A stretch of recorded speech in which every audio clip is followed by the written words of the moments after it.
Mirëmbrëma dhe mirë se erdhët në Kohë Sociale. Sonte mysafiri ynë është Driton Halimi, kampion i Maqedonisë së Veriut në karate, fitues i shumë medaljeve kombëtare dhe ndërkombëtare, dhe sot trajneri 10 fëmijëve në klubin e tij.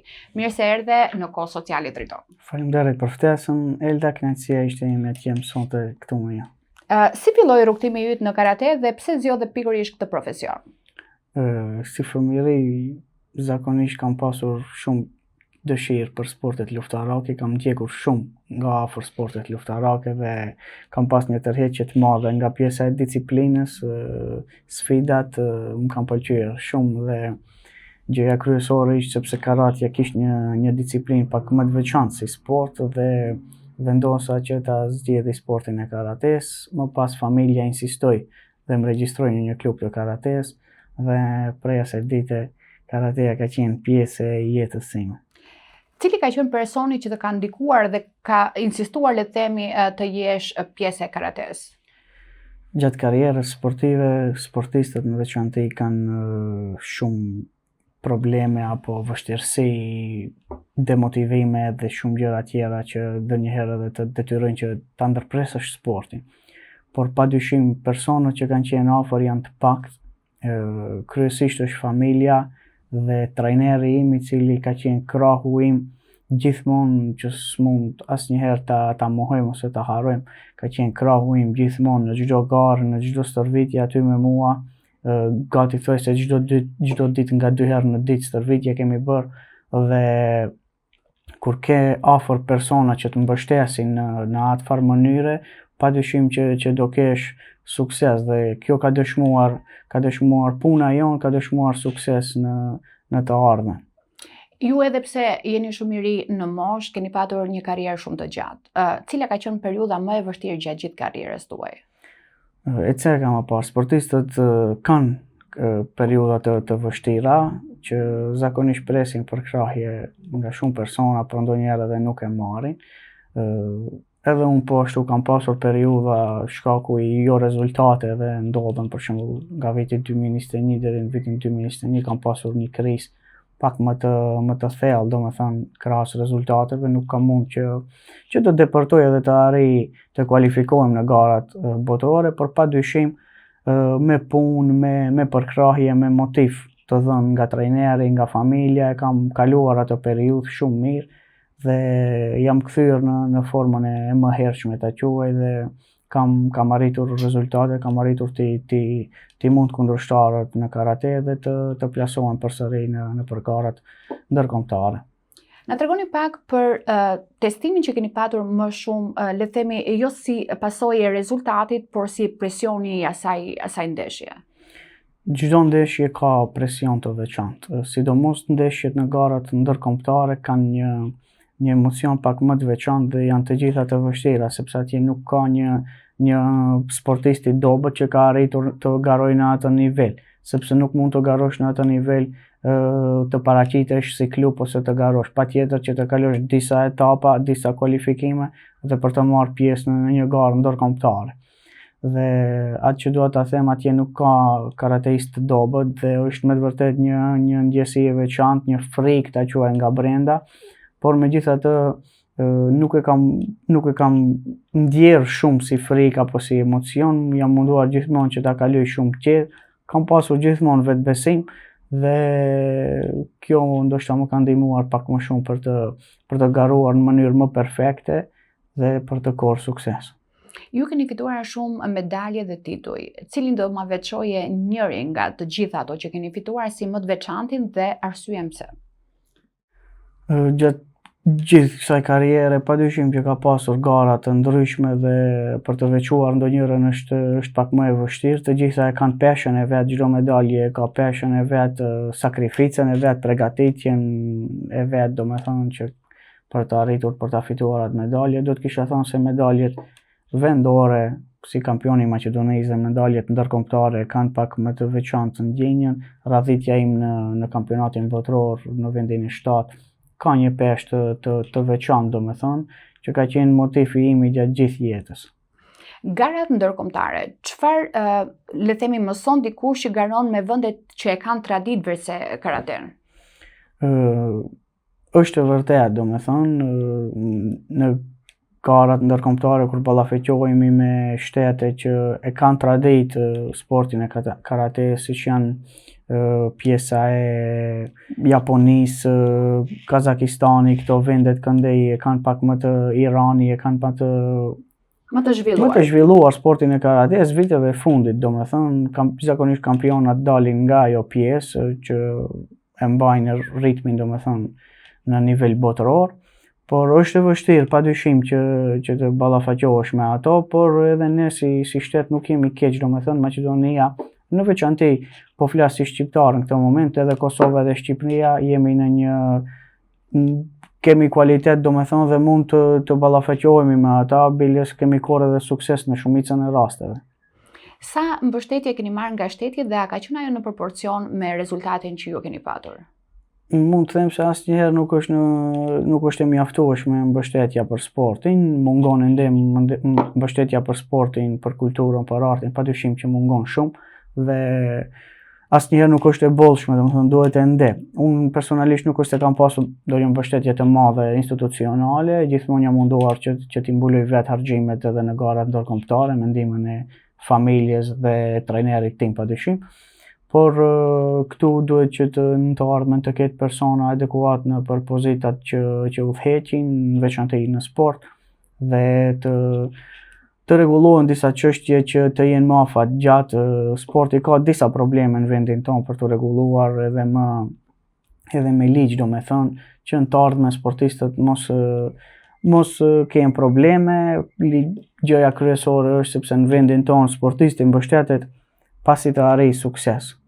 Por realisht sportisti ka nevojë që të mbështetet përpara se të arrijë sukses dhe gjatë rrugës që po stërvitet për të arritur sukses. Dhe kjo mendoj që duhet ndryshojë edhe me ligj. Kemi pasur disa komunikime me ministrat e sportit edhe në vendin tonë edhe në vendit e jashtme si Kosova dhe Shqipëria dhe uroj që kjo të ndryshojë sa më shpejt. Çfarë nxiti, le të themi, kalimin nga të qenurit pjesë e karates tek trajneri? Kërkesa e madhe ka qenë për të hapur një klub pak më ndryshe në qytetin tonë dhe unë kam hapur mund ta quaj një qendër ku kemi pjesë për sportin e karates, kemi edhe pjesë për përgatitjet fizike, domethënë ne nuk punojmë unë nuk punoj vetëm si trajner i karates, jam trajner edhe i të gjitha sporteve, domethënë për rritjen e forcës, kondicionit, për ushtrime fizike, domethënë. Dhe kjo ka qenë një arsye pak më kryesore për të kaluar nga nxënës në trajner, por padyshim unë nuk e kam ndërprer karrierën, planifikoj që të përgatitem dhe në të ardhmen të garoj përsëri. Sa interes shfaqin fëmijët vërtet sot për të kyçur tek pjesa e karatesit dhe është më shumë, le të themi, insistimi i prindërve apo dëshira vetë e fëmijëve? Mund ta quaj se nga të dy palët, domethënë ka fëmijë që vetë e don sportin e karates apo i don sportet luftarake dhe ka prind të cili insiston dhe padyshim edhe fëmijët që vinë me insistim të prindërve më vonë dashurohen në sportin e karates. Sporti i karates është një sport pak më atraktiv për dallim nga sportet tjera ta quaj dhe bën tërheqje pak më shumë tek fëmijët dhe zakonisht fëmijët e çojnë më afatgjatë sportin e karates se sportet tjera. Por mund të them që të dyja edhe si vetë dëshira e fëmijëve, por edhe me insistim të prindërve janë pothuajse të njëjta. Çfarë i transmetoni një fëmijë që hyn për herë të parë në sallë, disiplinën apo teknikën? Në klubin tonë të Karates Onyx, padyshim që në fillim nxënësve ju mësojmë kulturën, disiplinën, respektin ndaj shokëve, ndaj trajnerit, dhe këto janë gjërat kryesore që një fëmijë duhet t'i posedojë.